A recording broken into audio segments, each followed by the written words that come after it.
All right. Oh gosh. Don't fear the unknown. Okay, family. Holy moly. Be without malice is underneath the deck, and that's interesting. I don't know why I checked the bottom. I don't typically do that. I do, but I don't really feel a need to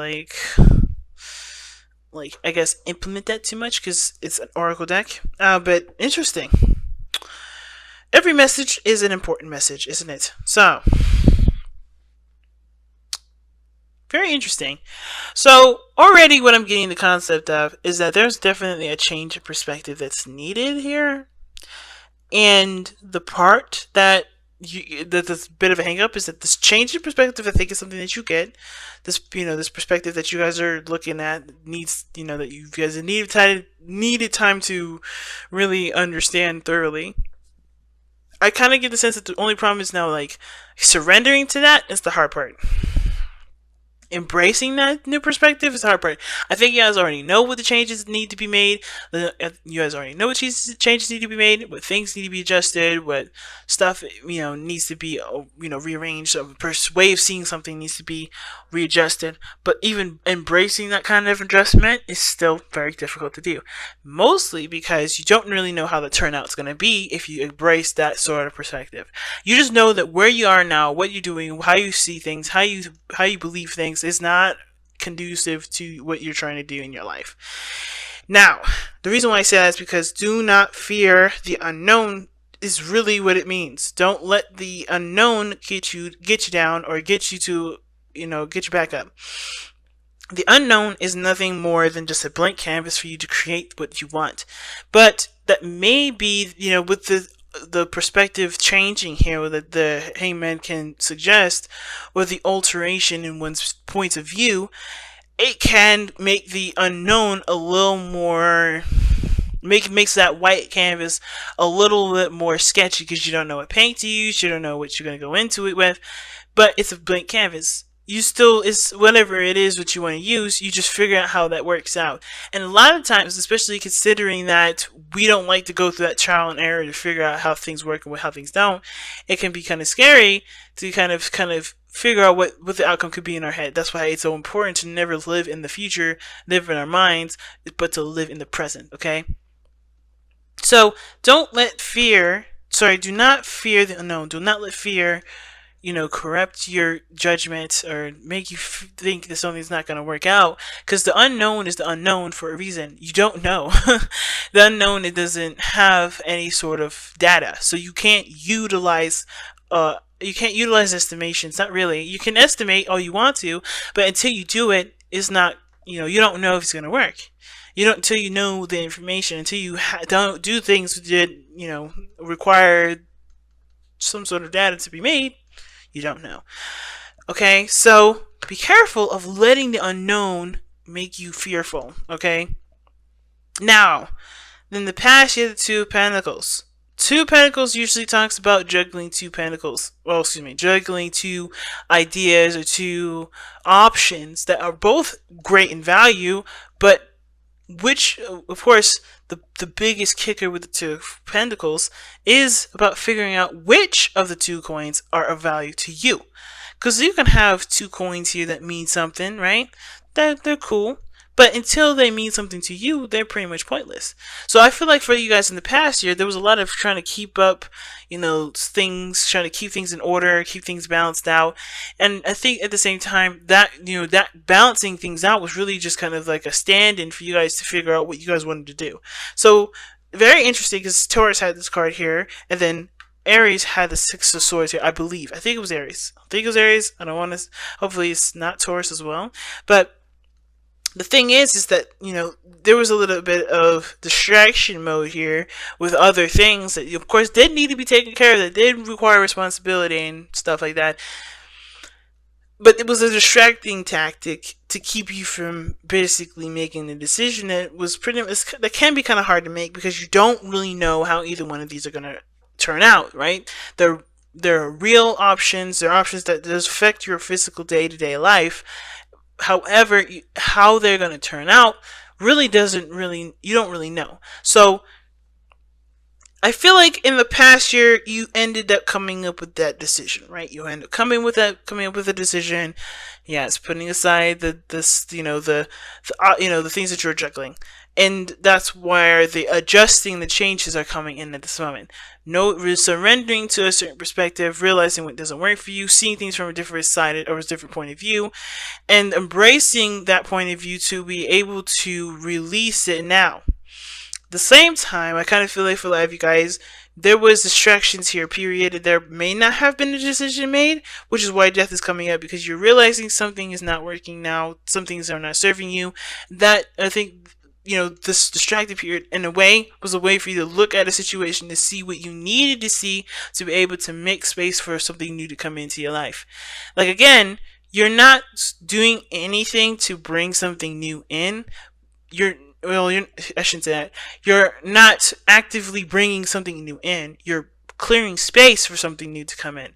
So for when you're ready to make the decision to to start something, you have the space to do it. And it comes from releasing either an old way of seeing something, an old behavior pattern, an old belief system, old resentments, anger, frustration from the past, old exes, whatever this is that's kind of made it hard for new things to come into your life. You're cleaning that.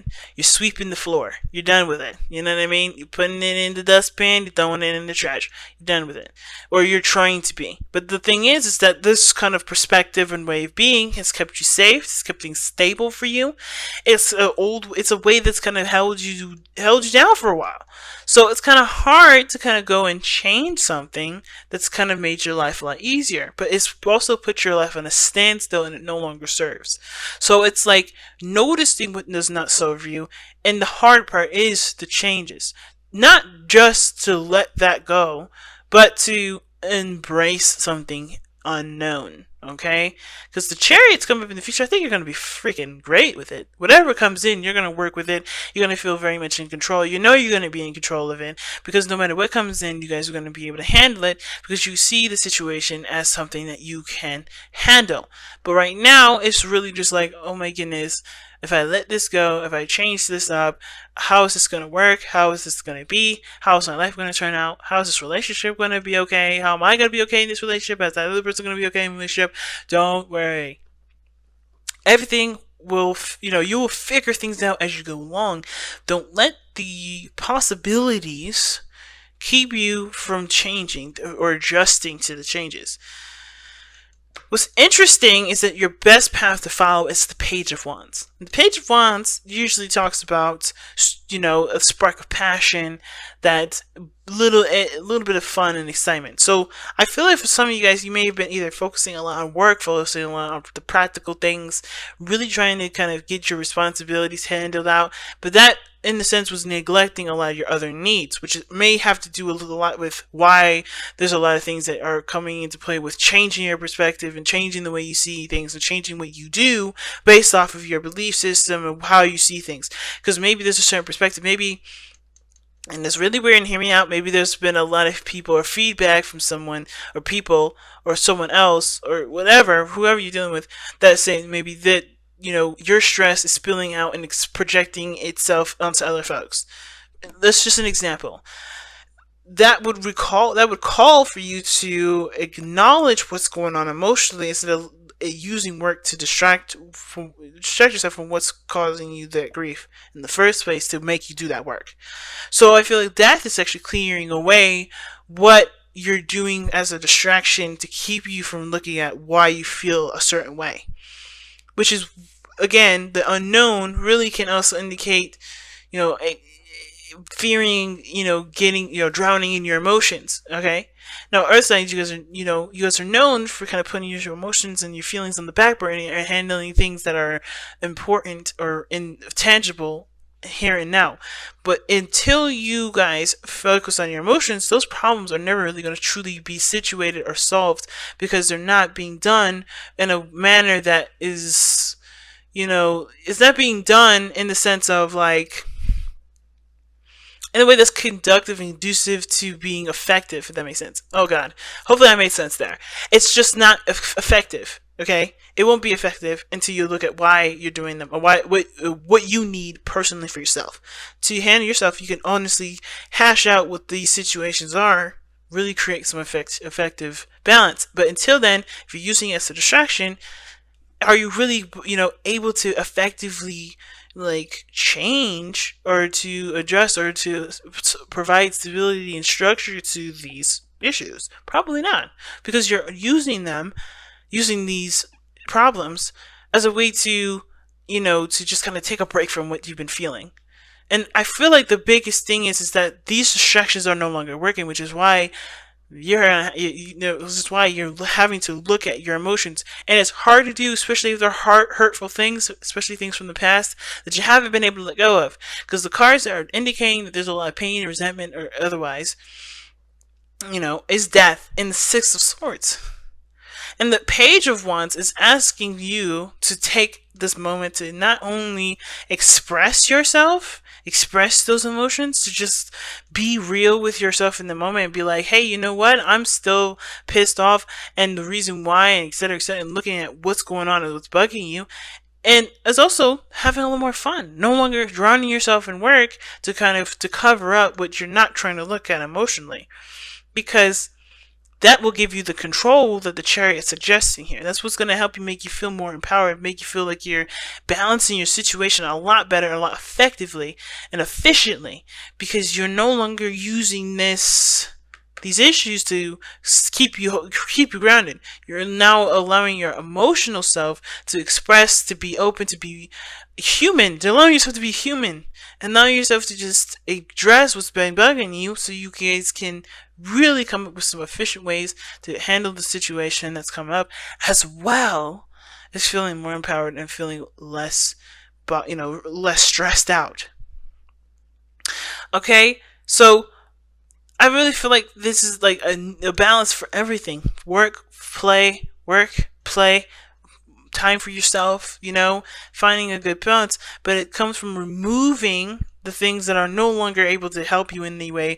Ignore what those emotions are trying to say, okay? And emotions are trying to express.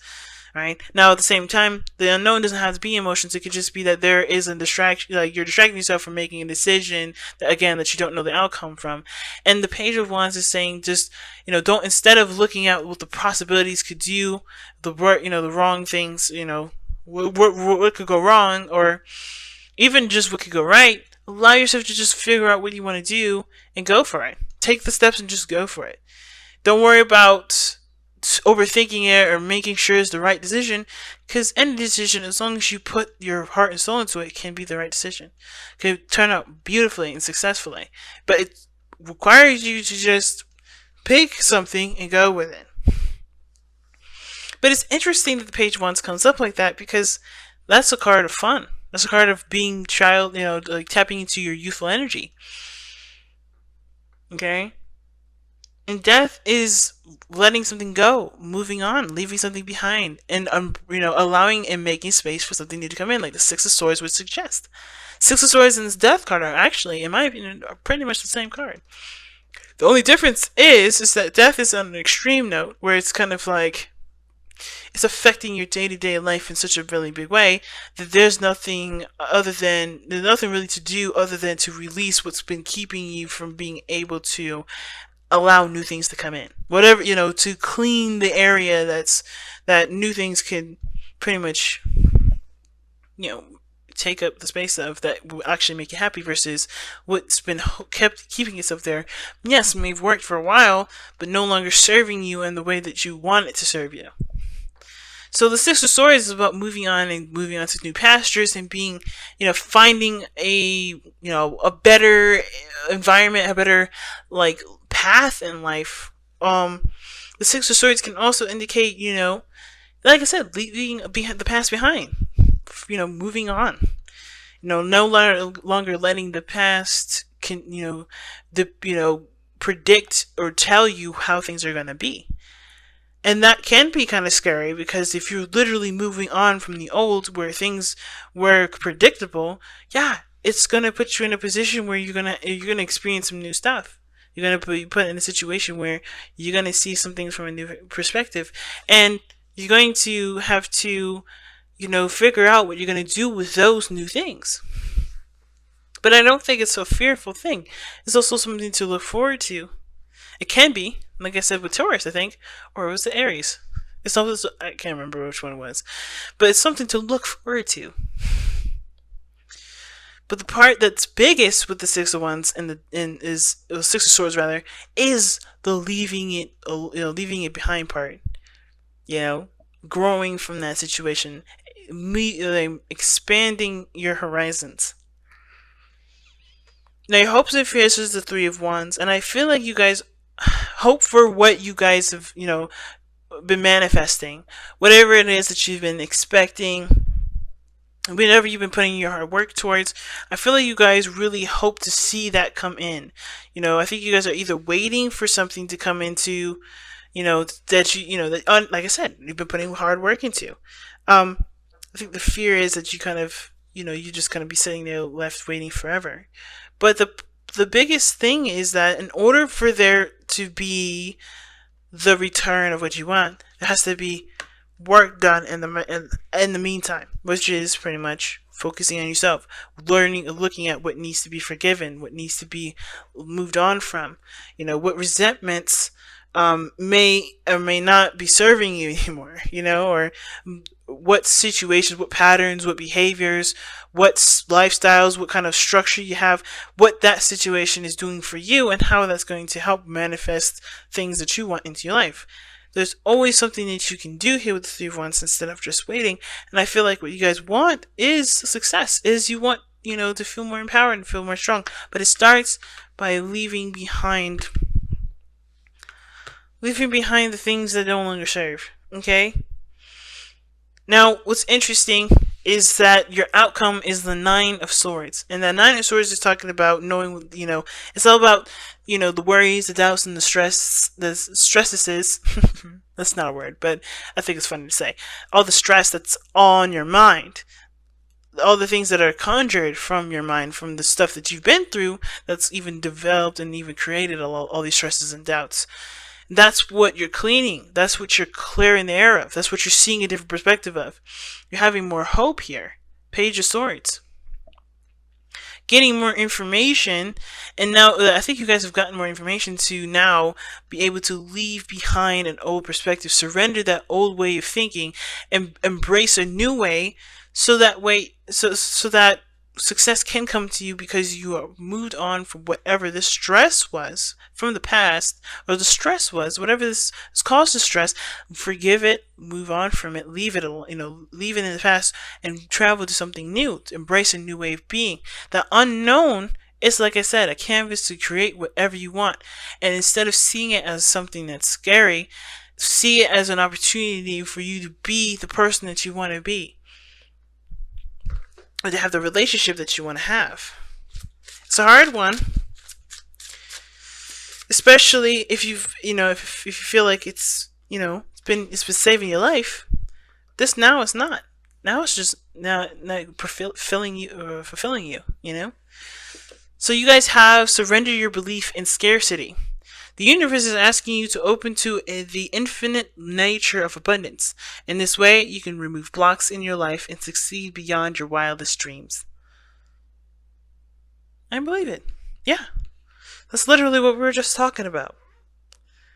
Do not fear the unknown and surrender your belief in scarcity are very similar in the sense of, not letting yourself limit the possibilities of success based off what you know, based off of what you've been doing forever, because that is not going to get you to success. You're always going to have to change some stuff up, and this is the time. This is the situation to do that.